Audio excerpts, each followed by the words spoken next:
Hey guys, how's it going? Figured I'd do a quick update. A lot of things have changed around here. As you can see, I have half the barn done, and then you get back here, and I still got work to do. But my daughter graduated high school. We used this half over here for her graduation party, so I had to get that half done. I did the pallet board wall. Looks nice. Super cheap. We have a local pallet factory around here where they have boards they never use, and all these are actually oak. It turned out really nice, but they ran out, so I got to just behind my toolbox here, going that way. So here, I'll give you guys a little tour, and then I'll tell you what I've been up to. So it's still pretty much a mess in here, but those stairs, my wife's grandpa cuts down about 10 trees a year out of his woods and has it all roughs on, and we took it to a mill and got it finished and did all the stairs over there into the loft with local wood from our farm here. Breezeway, pallet boards all the way around. It's a total mess still. I really need to get shelves. Yeah, so I bought a pallet from one of those Amazon pallet return things. I got a lot of junk. I just need to start pitching this stuff. But yeah, it turned out pretty nice. I put a ceiling fan in over the summer. That actually helps. I just got that on clearance at like Lowe's or something for a couple $100, and it moves some good air. I think it's a 72 inch.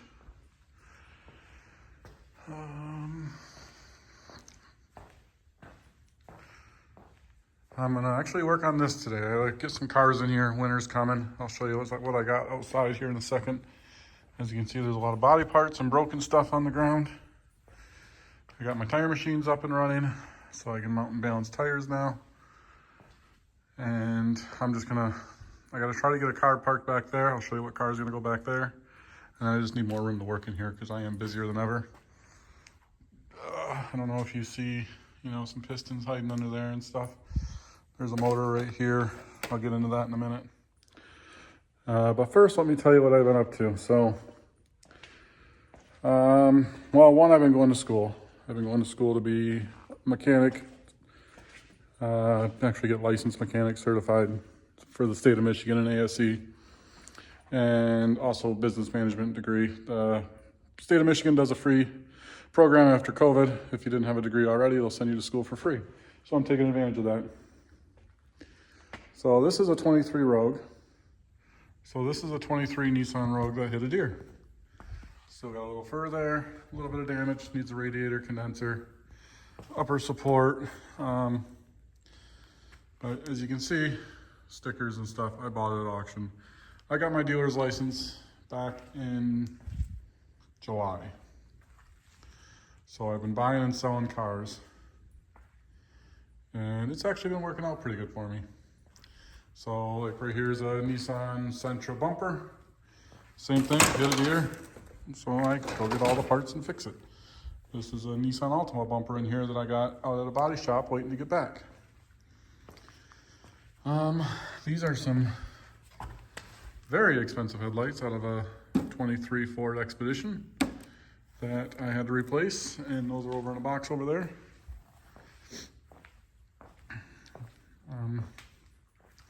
This is the bumper off the Expedition, and I ordered everything through Ford. Unfortunately, the strike and stuff is making it a little slow to get parts, but let me go show you some vehicles. So this is the Expedition I bought. Nothing really bad damage-wise. I got a new intercooler in the box. I got a new intake tube here. And then I got the new, course support that goes over the top.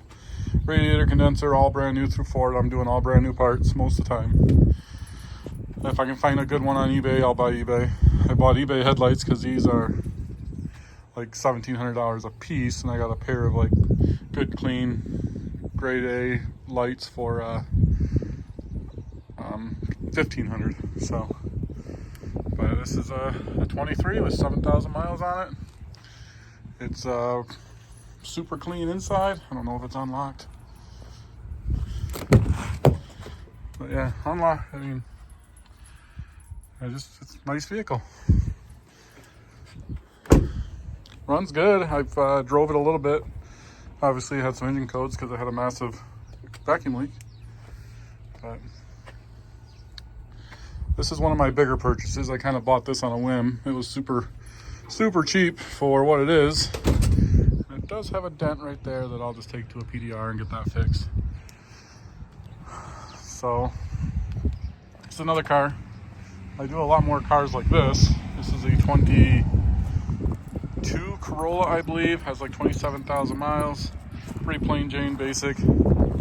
I had to replace the hood, the bumper. This headlight was replaced. Everything turned out pretty good. But, you know, you buy them cheap and stick a couple grand into fixing them. And then this is another one I just bought. So I got a new hood coming, which surprisingly this hood is very hard to find, even on like Facebook Marketplace and stuff. So I found an aftermarket aluminum one. It's the red eye though. It has the vents right here too. So I mean, it'll look nice. It's not exactly what's supposed to be there, but it should work. This one I bought it as an in-op. So you see it says steering suspension. Runs good. You can see the camber's off a hair. I'll tell you that in a minute. But this is a 23 with 13,000 miles. But this one hit something right here on the corner and it broke this knuckle. So I found a good knuckle from eBay for a couple $100. New was like 600 and a knuckle's a knuckle. So I got that off of eBay. It should be here Monday. And then I ordered a new core support. You can see that's broken right there, right there. I think it actually hoops all the way around. It's supposed to be a piece that goes all the way around. So bought that. It comes black. I bought a can of the matching spray paint, so that I'll spray paint. Got a new bumper coming, new fender, new hood, new fender liner. I always replace the liners when they're broken. So, and then I'll have like, because usually when you get in an accident, the doors will chip right here when they open the fenders. So I'll get all that touched up. I get it blended. And then I gotta order this down here. So I go through and fix everything. So I have what's called a wholesale license, so I can only sell to other dealers. I'm working on the retail side.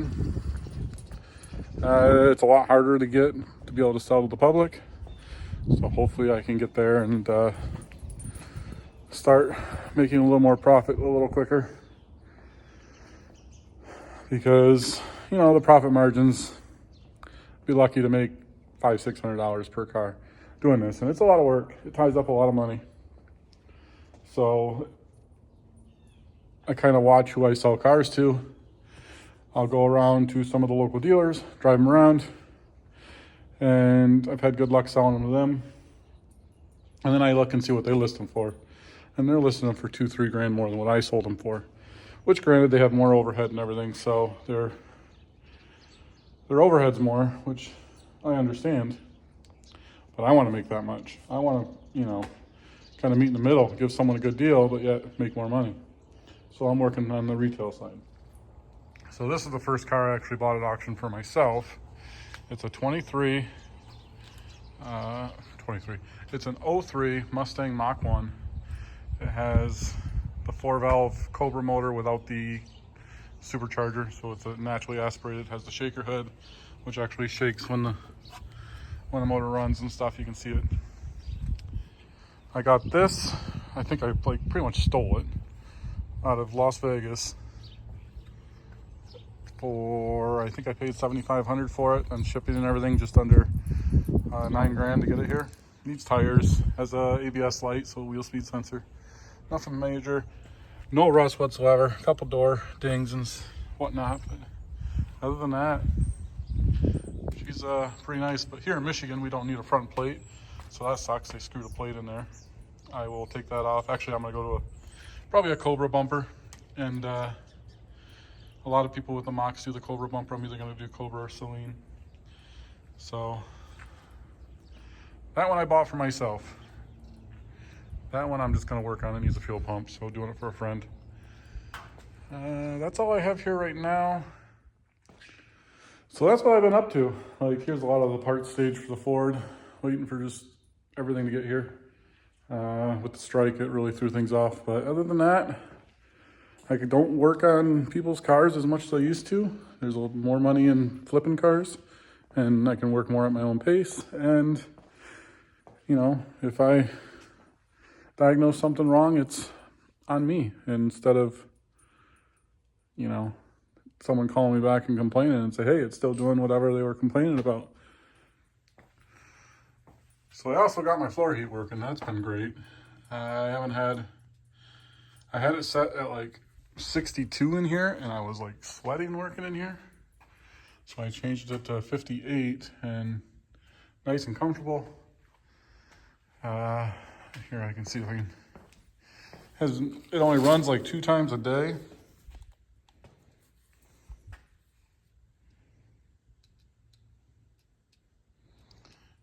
You can see the floor is nice and warm, 55, 57. When it's running like hot, when it was warming up, you could see each tube with the thermal imager. It was actually kind of cool. And then I just have my furnace over there set at, I think, 40, just in case. But 56 on this thermostat. So my green Jeep, the '08 Wrangler, I sold it, early summer, so maybe May, June. And the guy was driving it home. Granted, never had any issues with this Jeep whatsoever. I drove it for almost 2 years every day. Changed the oils, everything. This guy was driving it home, and I don't know if I have any parts over here, but spun a bearing or something. It started rod knocking super bad. So I did the right thing. I went back and bought it from him. Bought it back, gave him all of his money back. Yeah, I think I finally scrapped all that stuff. But, well, here you can see. That's the bottom of the oil pan. You can see, bearing material and stuff in there. It's pretty nasty.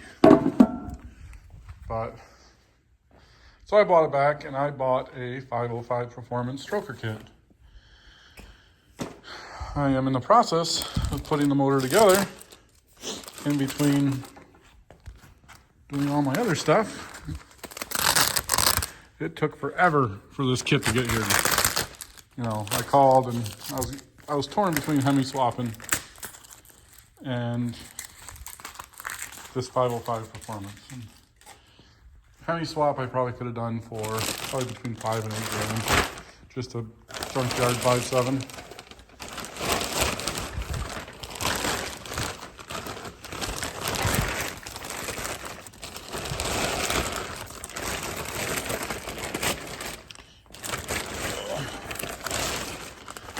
So I picked this stroker kit.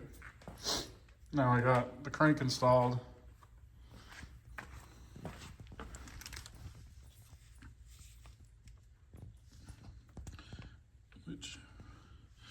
That's the part that took the longest and the thing I needed to start the project.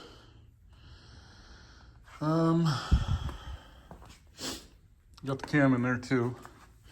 But it came with, Icon pistons. Nice H-beam rods. So it's a complete kit, all new bearings.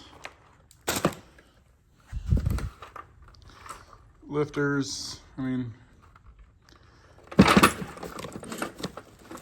got so much stuff everywhere. I got the heads rebuilt, new valve springs, valve job done.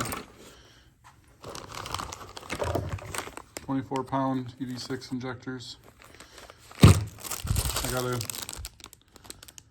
I have to grind the rings. I tested them in here and they pretty much overlapped in here. So I got a filer and I'll sit there and hand file them all. But that's the status on this Wrangler. It's supposed to be a nice kit. All the reviews I read were just delays on shipping, and yeah, if you're in a hurry, don't get a stroker kit. Just do a Hemi or whatever. But this is supposed to make close to the power of a Hemi swap. And machine work, heads, kit, everything, I'm probably $5 grand into it. I already had the long tube headers and whatnot, so that's kind of what led me to do the rebuild the stroker kit. It strokes it to 4.1 just because I already had the headers and exhaust. And so yeah, that's an update of what's been going on around here. I am gonna start cleaning so I can get cars in here. My dog needs some attention. And that's one thing about buying and selling cars. I need body work. You get so many boxes, so much garbage. I need to get a dumpster here. But for now, if you guys are interested in seeing the wholesale dealer side of things, I'll be more than happy to show you some of that. I'll show you more of the green Jeep and stuff like that. I mean, I'm out here working every day. I won't film per se everything that I'm doing, but I'll definitely show you guys what I found out doing it. If you want me to keep filming, it's been like well over a year, but my channel's still getting the stragglers, the followers here and there. So let's see if I can get me over the 1,000 and get this possibly a small little bit of revenue. I don't know. I'm always trying to find ways to make extra money. But for now, I will get working. I gotta clean. I gotta make room. Got too many projects here. So we'll see you later.